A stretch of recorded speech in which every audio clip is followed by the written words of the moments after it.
Somewhere in his journals, under the pseudonym A, Kierkegaard wrote a short, strange history of the universe, and it does not start with light or with God speaking creation into being. It starts with the gods being bored. The gods were bored, he wrote, and so they created man. Adam was bored because he was alone, so Eve was created. Thus boredom entered the world and increased in proportion to the increase in population. He keeps going, faster and more absurd with every line. Adam and Eve were bored together, so the family was created. The family was bored, so nations were founded. The nations grew bored with each other, so they built the Tower of Babel just to have something to do, and boredom scattered them across the earth in punishment. It reads like a joke, and it is one. Kierkegaard was one of the driest, funniest writers in the history of philosophy when he wanted to be.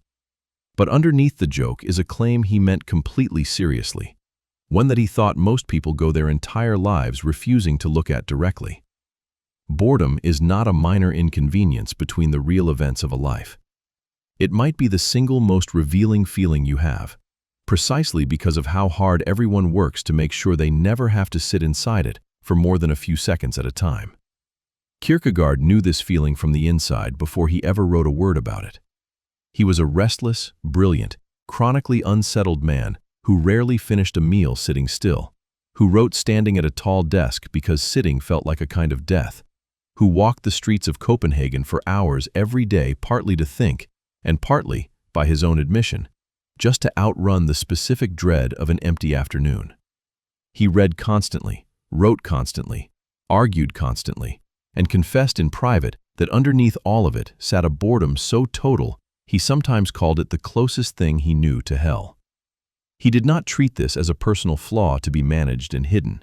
He treated it as data, a diagnosis you can only make about yourself if you're honest enough to stop running from the feeling long enough to actually look at it.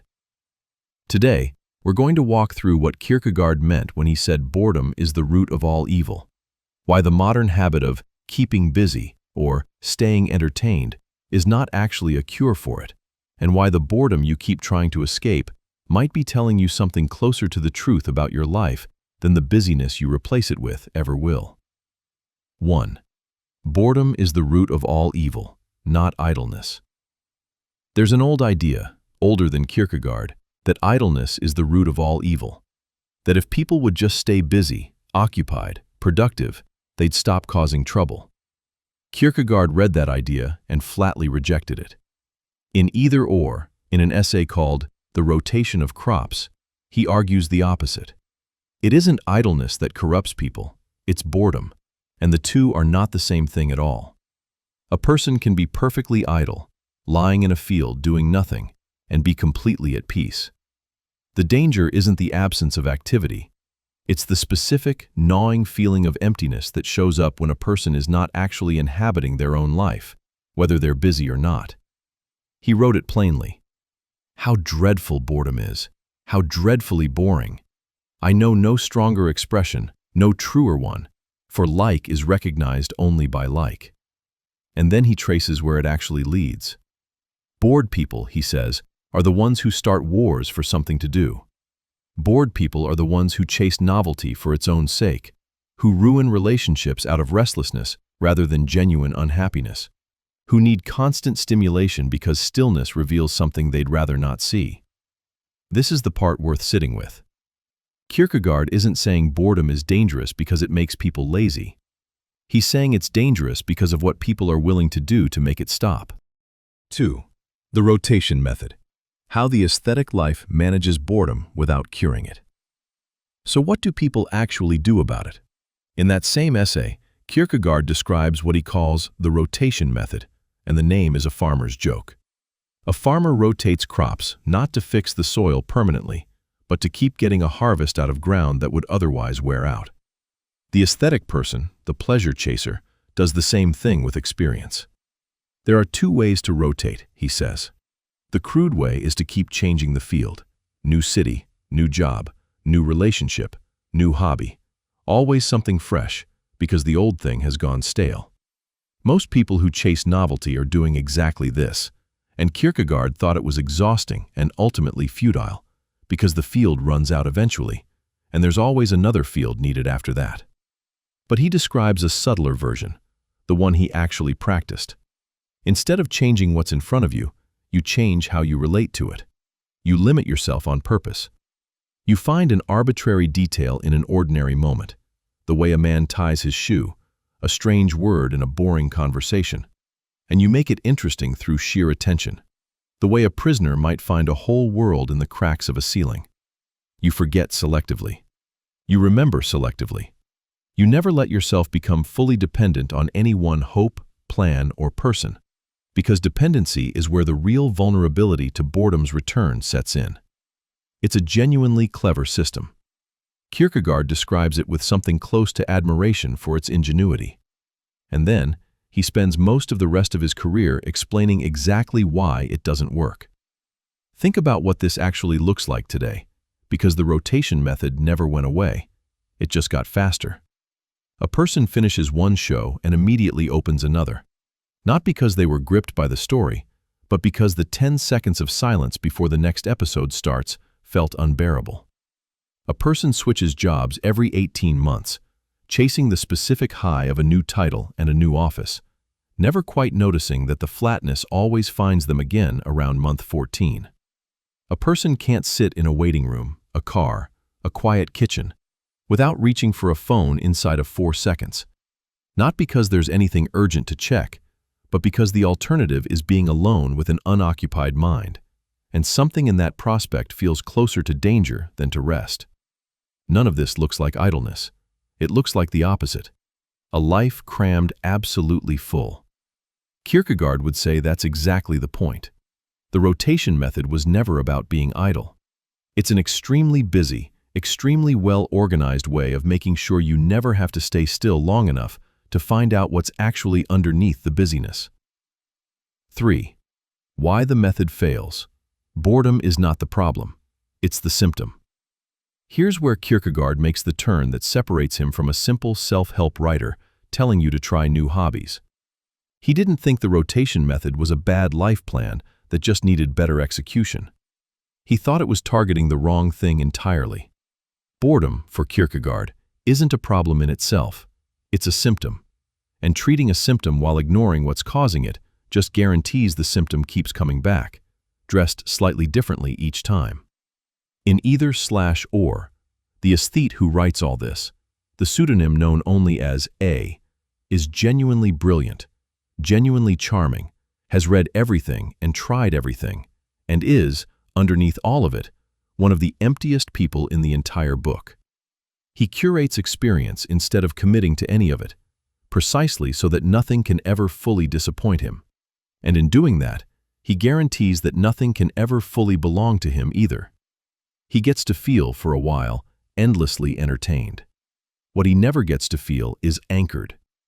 Kierkegaard's diagnosis is exact and uncomfortable.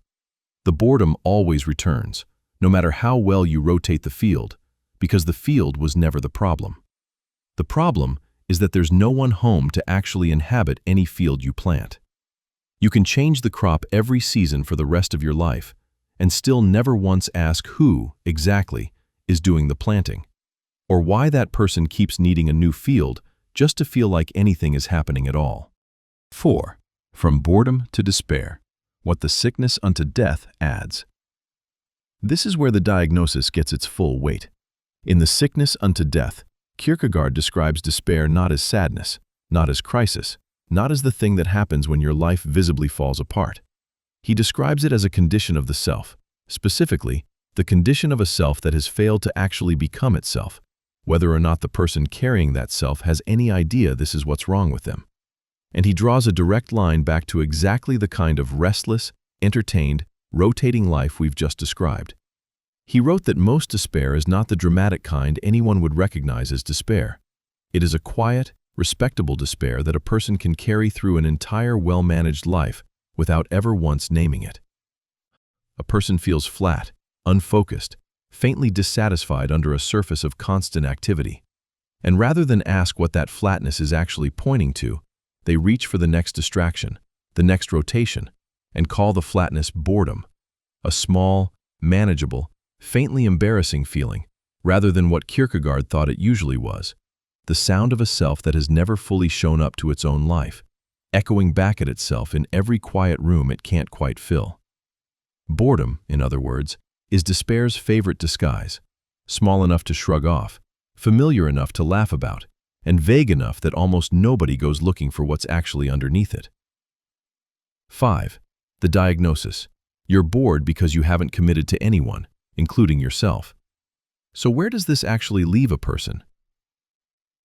Kierkegaard's answer runs directly against the instinct to treat boredom as a problem to be entertained away. He thought boredom shows up precisely at the edges of an uncommitted life, in the relationship kept deliberately undefined so it can never really disappoint, in the career kept vague enough that no specific failure can be pinned to it, in the hour of unstructured time that feels unbearable, specifically because there's nothing scheduled to hide inside of.